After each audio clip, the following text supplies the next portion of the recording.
monetizing digital services since 2004, boosting the entertainment industry by making digital content accessible for everyone. AWG, where innovation meets monetization. Welcome to the Human Capital Innovations Podcast. We're your source for personal, professional, and organizational growth and development, where we share original research, explore industry trends, and interview executives and thought leaders from across the globe. We hope you join us often for practitioner-oriented content around all things related to leadership, HR, talent management, organizational development, and change management. Maximize your personal and organizational potential with Human Capital Innovations Podcast.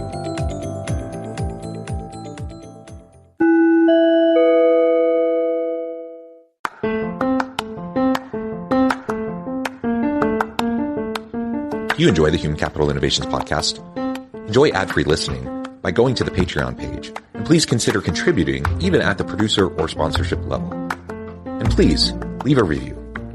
Thank you for your support.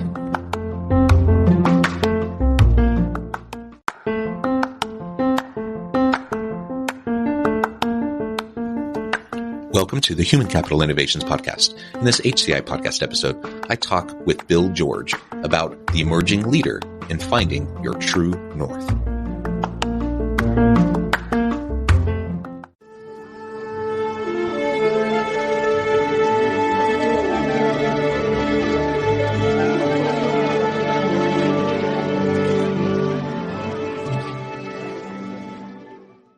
Bill George, welcome to the Human Capital Innovations Podcast. Thank you, John. Good to be with you. It is a pleasure to be with you. You're joining us from Minneapolis. I'm south of Salt Lake City in Utah. And today we're going to be talking about your book, True North, the Emerging Leader Edition. So we'll be exploring the emerging leader and finding your true north and the ins and outs of that and unpacking that together. As we get started, I wanted to share Bill's bio with everybody. Bill George is the former chairman and chief executive officer of Medtronic. He joined Medtronic in 1989 as president and chief operating officer, was chief executive officer from 1991 to 2001, and board chair from 1996 to 2002. He is currently a senior fellow at Harvard Business School, where he has taught leadership since 2004. As I already mentioned, he is author of several books, including Discover Your True North and the Discover Your True North Field Book, Authentic Leadership, 7 Lessons for Leading in Crisis, and others. He served on the board of Goldman Sachs, ExxonMobil, and many others, and really has just accomplished so many things in his illustrious career. Bill, anything else you would like to highlight or share with the audience by way of your background or personal context before we dive on in further? No, just that, John, I spent 33 years in business, put a 10-year limit on being CEO of Medtronic. And so when I finished that period, I said, what am I going to do next? And I decided what the world's great gap is having value-centered leaders that know their moral compass, know who they are, and can make a positive contribution to the world. We've got business schools that turned out 1 million managers in the last 20, 25 years, but we don't have nearly enough leaders. And so that's been my commitment for the last 2 decades, to try to help develop more leaders, from CEOs all the way to people just starting their careers. Yeah, that's wonderful. And maybe we can start there. How do you differentiate managers from leaders? Obviously, it's a Venn diagram. There's some overlap, and good leaders need management skills, and good managers need leadership skills. But how do you differentiate those two? Well, basically, managers just do their job as they're told, and they carry out function. I think leaders think about what the contribution they're going to make, their organization are going to make, and how they're going to build a great organization that can make this world a better place for everyone. And they're led by a moral compass, not just by a set of accounting principles. And I think that's a big difference. So knowing, really thinking through, how do I want to make a difference in the world through my organization? Yeah, I like that. And I think having a purpose-driven organization, having a social impact-driven organization, not only, leads to cool things and good stuff, more value to the market, but it attracts better people. So you have better teams, you do cooler things, and all around, it's just a really great thing. And I agree. I think the way you're distinguishing between leadership and management, I think of managers, they tend to just kind of execute, right? And a lot of times they're executing on the direction of leaders. Now that's not to say that they have to be mutually exclusive. You can have managers who are in managerial roles that actually have a lot of leadership characteristics and attributes. And in fact, when that's the case, I think they tend to be far more effective. and leaders with, purpose-driven, values-driven leadership, that, they need competencies and skills around managerial, expertise as well. So there is overlap there, but I agree. I think the world needs more purpose-driven leaders and more value-based leaders. And we have plenty of poor examples in the media where leaders fall short, don't we?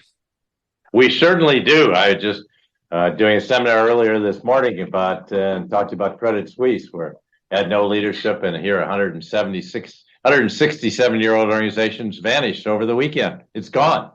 And, what a tragedy that is. General Electric, gone because of poor leadership. And so I think we need people that are committed. And you mentioned purpose. Today, the emerging leaders, the millennials, the Gen Xers, they don't want to work for your organization unless you have clarity of purpose. And they want to find a congruence, if you will, between their personal purpose and the organization's purpose, where the values they believe in and what the values the organization espouses.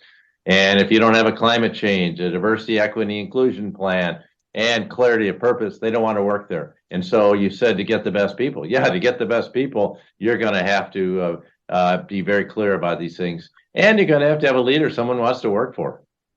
Yeah. And it's not just enough to espouse these things. So I think nowadays most organizations, have, these types of public statements and such, and they have the nice words on their website and whatnot, but you need leaders who actually live it, right? And it needs to be baked into the organization. And so you might be able to fool someone to come work for you because they feel like you're a purpose-driven organization, but it's not going to take long once they get there to realize whether you're actually walking the walk. And if you're not walking the walk, they're going to leave. So it's not just about attracting good people. It's about retaining good people, and then leveraging their capacities to help continue to build out the organization. And that just takes a commitment to it, not just in word only, but in deed also. All right, so let's dive on into your book. Tell us about True North. You're an author of many books, but why this specific book? Why now? And then we can start to unpack it and talk about some of the different principles that you lay out. Great, because we're going through a massive generational change in leadership. It's more than just going from the baby boomers to the Gen Xers and the millennials and the Gen Zs. I think it's much deeper than that. We've had... thanks to Jack Welch and many others, we had a command and control style of leadership. Maybe it came out of World War II, but for 50 years. And that is changing today. And people don't want to work in a command and control organization. We had a tolerance of people who were very self-centered and did their own thing, the I kind of leaders. And that's going out. And so I think people want to work for someone that really cares about building an organization with purpose. And so I'm really encouraging the emerging leaders to step up and take charge now. I think it's time for this change to be accelerated. I think you mentioned a number of the disasters we've had. Most of those are caused by people that were very selfish, self-focused, and let their organizations deteriorate over time. And so I think we need this new generation of leaders. And so I wrote the book, the Emerging Leader Edition of True North, to try to encourage everyone, particularly the emerging leaders listening to this call, to step up now and take charge. And you don't have to be the CEO. You can take charge at any level. And I think that's key. So we need you to step up and be the kind of person that's going to make a difference, to have that purpose, clarity, and drive. Yeah, and I really want to highlight what you just said, that anyone within an organization, regardless of position in the hierarchy, regardless of specific title or role, you can be a leader. You can have influence. You can drive things in a positive direction. You can be an agent for healthy change within your organization. That's all leadership. And so I'm a big advocate for everyone developing leadership competencies and capabilities. And you may never become the CEO. You may never become a C-suite executive, and that's fine. You may be perfectly happy never even being a supervisor of other people, but you can still lead. You can still lead even informally through influence within your teams, certainly within your homes, your communities. We just need more value-based leaders, period, regardless of where you happen to be at in the organization.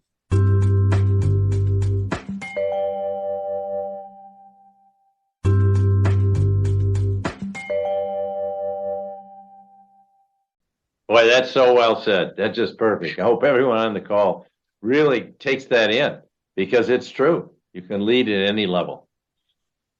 All right, so let's unpack some of what you have in your book. Obviously, we don't have time to go through everything, but maybe are there 3 or 4 things that you would like to highlight from as key components, key principles from your book, and we can discuss those. Well, before you can lead other people, you have to know how to lead yourself. And that's going to be the hardest person you ever did because you've got to go back into understanding who you are. You get that understanding by understanding your life story, kind of ups and downs, if you will, of your life, and what I call crucibles, the most difficult time you ever had, because that's where all the pretense gets stripped away and you forget about all the titles and where you went to school, and you get down to who am I? And I got to look myself in the mirror and figure that out. And until you figure out who you are, I don't think you become a great leader. Once you figure that out, then you can figure out what's the purpose of my leadership. But you can't just go out and try to change the world until you can change yourself and know who you are. And I think that requires a high level of self-awareness and also leading with the heart. Today, it's not sufficient to lead with just your head, to be the smartest person in the room. You will fail if you do that.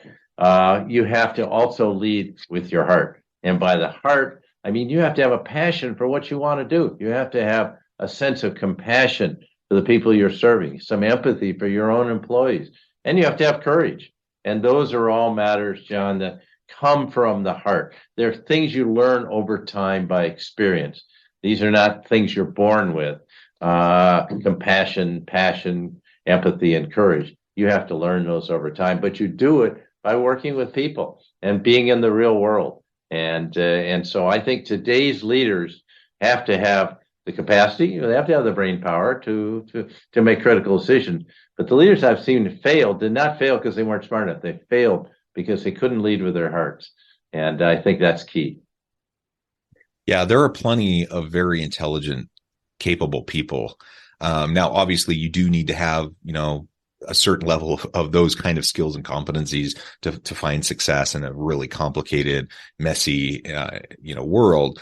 But like you said, there's not a shortage of smart people. There is a shortage of value-based people. And some of the smartest people I know, like just brilliant people, like IQ's off the charts. They're also kind of the dumbest people I know because they get too much caught up into their own genius and their own intelligence. And because of that, they just start to miss stuff. They just miss sometimes very obvious things that are sitting right there in front of them in the form of members of their team, comments and contributions that other people are making because they think they already know it all and have it figured out. So a good leader needs to not only be smart, but they need to be humble enough. They need to have the intellectual humility to constantly be pushing their own thinking and the limits of their thinking and surrounding themselves with really great people and not feeling threatened by success of other people, but actually feeling, strengthened and emboldened because you have a really great team. That takes a level of maturity and security in yourself to be able to do that. And it takes a level of emotional intelligence that raw intelligence doesn't necessarily equate to, right? It's a different set of skills. And so unless we can foster the self-reflective practices that will allow us to develop EQ and have that emotional intelligence, I think it's going to be really hard in the modern world of work and the future of work to truly drive success. I mean, we're talking about the rate and pace of change is just accelerating so rapidly. And what may have worked for somebody who's very smart and successful, what may have worked for them 5 years ago or 10 years ago, or most of their career may not translate all that well into the future unless they're willing to adapt and continue to create. And that's sometimes something a place we can get stuck in, partly just because of human nature, but also partly because of hubris and ego and people just getting too sucked into their own titles and their own prestige, right? John, that is so well said. I think you should have written the book. I think you're right on. You got it. That's spot on. And so I tell people sometimes, I offend my colleague Harvard Business School, and say everything you learn in school is irrelevant. You got to learn how to lead people right now on the spot. And you only learn by doing. And one of the things I'd point out today unlike any period in my lifetime, my career, is that leaders today are dealing with multiple intersecting crises. We have the highest inflation we've had in 40 years, a lot of it triggered by a war in Ukraine that Russia initiated. We have a global crisis because of that. And you can say, well, that's not relevant to me. Actually, it is. Just go look at the price of gasoline, the price of food or eggs, and you'll see how important supply chain disruptions. And, people can't hire. They can't get the people they want on one hand. On the other hand, they feel like there's a recession coming and they don't know when it's coming. And so they are triggering layoffs. Look at Silicon Valley's laid off 150,000 people. Mark Zuckerberg just went through a second layoff. And, that's going to shake everyone up because a lot of people don't know what that's all about. They've been able to get a job they want. And so the world is changing and leaders have to know how to deal with these multiple intersecting crises. It's not just a nice, I'm going to do my 10-year plan and stick to it. There's no such thing. You can't have a 10-year career plan or a 10-year business plan because you have to use the word adapt. You have to be able to adapt to rapidly changing circumstances. If you can't do that, you can't be a good leader. Yeah. So the day of like a 5-year strategic plan that gets revisited on the surface, maybe once a year, those days are gone. If you want to be relevant in the modern world of work and in the modern economic landscape, it's constant. And it's hard because on the one hand, you want to be prepared. You want to try to be strategic. You want to look into the future, look around the edges and look around the corner as much as you can. But we don't have crystal balls. We don't know what's going to happen. But all we really can do is be as prepared as possible. And a big part of that preparation, I think, is just developing a culture of change agility and the ability within your team to embrace the changes as they come so that you're not facing the constant resistance that's just so common, in human nature, but also just based on how bureaucratic structures are set up. They're set up to self-perpetuate. And so regardless of the need around you in the external environment, bureaucracies will try to push forward as they exist and maintain the status quo just by the mere function of how bureaucracies are set up and exist. And so you're facing human nature, you're facing the bureaucratic structures, and ultimately together with those, you have to create that and foster that culture of change agility so that people are willing to address these things and not get burned out from the constant rate and pace of change. And it is hard. Like I'm not trying to diminish the challenge that can put on people. Obviously the last few years has been so hard on so many people, leaders included. But it's the reality that we're in and we have to learn how to live within it.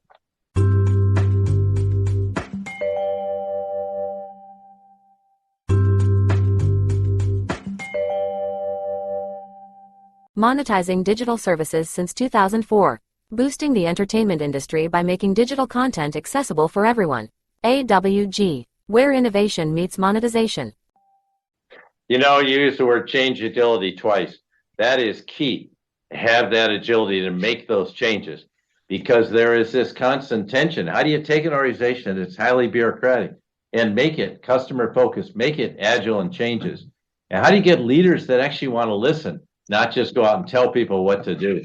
And bureaucracies want to perpetuate themselves and we got to break them down. I had a vice chairman at Medtronic, and one of his big assignments was to go and just break up the bureaucracy every time he saw it, because you don't realize how hard it is for people to get things done on the front line. We need to focus on our frontline people. We haven't done that as a society. We've been diminishing their compensation and their roles and narrowing them down rather than enhancing them. And, I think organizations today need to flip upside down and put the employees on top who are serving customers instead of all the executives. And then all the role that everyone else is to support those frontline people. You think about any business you do. Think about an airline, a restaurant, a hotel, any kind of business you do, a doctor, and they don't have the authority to get things done. You're just going to be frustrated. They have to be, That's your impression. You don't meet the executives. You never see the people in charge, and they are relevant. So frontline people. So I think organizations need to rethink, because that's where give people then empower them. Stop trying to exert power over, empower them to make the changes they think are necessary to make things work. Yeah, wonderful. So you've laid out a few examples of the types of attributes and competencies and capabilities that the modern leader needs to develop within themselves. And it starts with yourself. It starts with self-awareness. What are some additional principles that are laid out in your book that you would like to highlight? Well, I think everyone needs to have a sense of accountability for their changes. They have to have this sense of adaptability, but then they have to be able to get people around them and listen.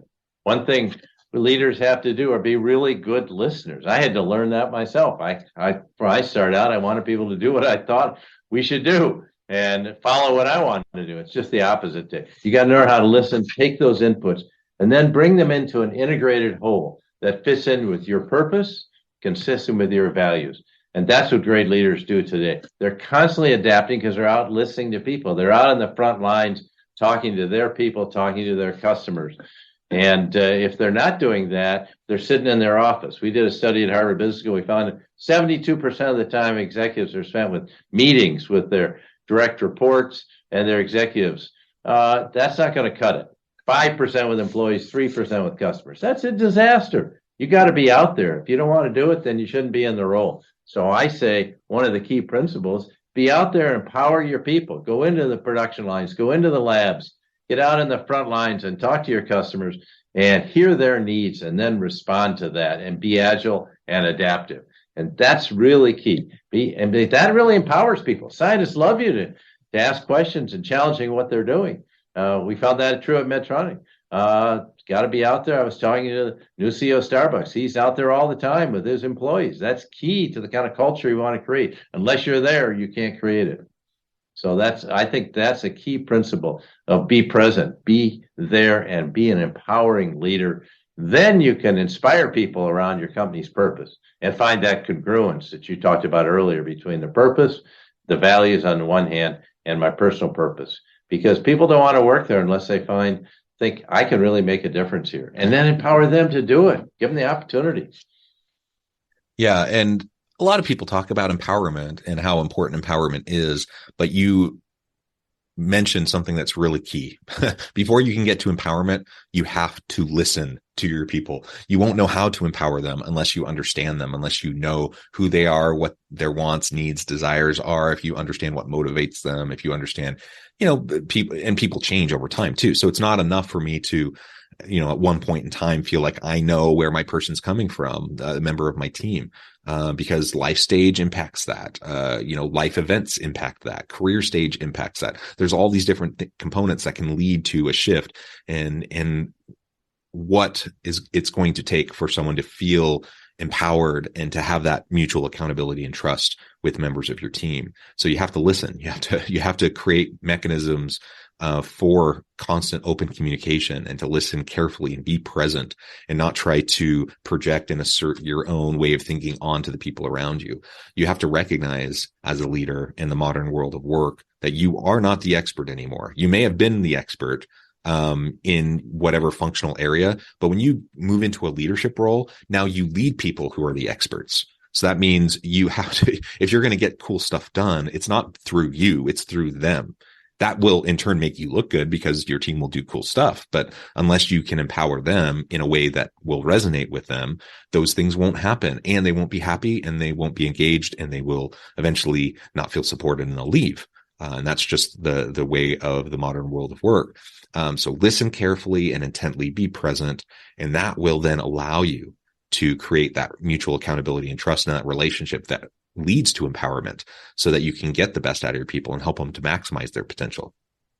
John, one of the things we introduced a new concept that takes this idea one step further called the leader as coach. So instead of thinking yourself as a manager, think of yourself as a coach. Think about the great coaches you've had. And it's actually an acronym. So part of listening is you have to show you care about people. Until people know you care about them, they're not going to follow you today. Then you organize them what we call their sweet spot. Where are they most effective? Where can they play to their strengths, not their weaknesses? And where they're highly motivated, that's their sweet spot. If they love their work and they're highly motivated and they're really good at it, they're going to be successful. And then your job as the leader is to align them around the overall purpose of the organization so they feel that sense of alignment around purpose and values. But, this is not soft. It's about challenging people to step up. My whole purpose as a leader, Jonathan, is to enable people to reach their full potential. Well, I think I can say to someone, you could do so much more. You're not bringing us your best game. You can do so much more. I see potential in you. You're not delivering on. I'm going to challenge you to do that. And then finally, I'm going to get out there and help you do it. I'll work with you. I'm not just going to sit back and judge. The idea of the manager is judge and doing an employee evaluation. That's not what it's about. It's how can I help you? So that's the leader as a coach. And I think if we had more great coaches out there and fewer managers, again, we'd have a lot better leaders. Yeah, for sure. Well, Bill, this has been a great conversation. I note the time. I need to let you go here in just a minute. Before we wrap things up for today, I just wanted to give you a minute to share with the audience how they can connect with you, find out more about your work, where they can find your book, and then give us the final word on the topic for today. Well, you can find the book on Amazon.com or any site you want, major bookstores. But and also I have a website, BillGeorge.org. That's easy enough to find.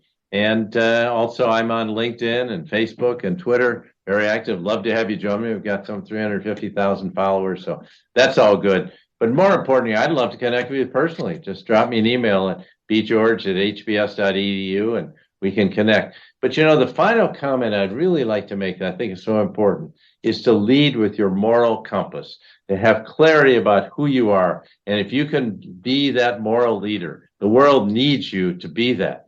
People that know what's right and what's wrong and follow that and doesn't try to cheat by getting ahead. Look at the frauds we've had, like Sam Bankman-Fried and Elizabeth Holmes and Adam Newman and all these kind of people thinking they're God's gift to creation. It's really harming people, other people. Just be that moral leader that people look up to and say, yeah, I want to work with that person because they know who they are and where they're going, what they're all about. And if you can do that, the world will beat a path to your door. Yeah, well said. Thank you, Bill. It's been a real pleasure. I encourage the audience to reach out, get connected, find out more about what Bill and his team can do for you. And as always, I hope everyone can stay healthy and safe, that you can find meaning and purpose at work each and every day. And I hope you all have a great week.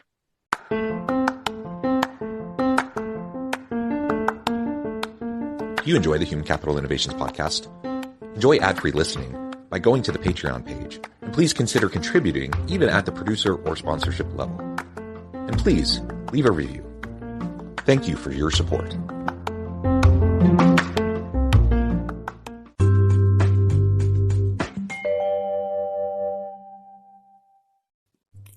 Thanks again for joining us for this episode of the Human Capital Innovations podcast. I hope you stay healthy and safe and that you have a great week.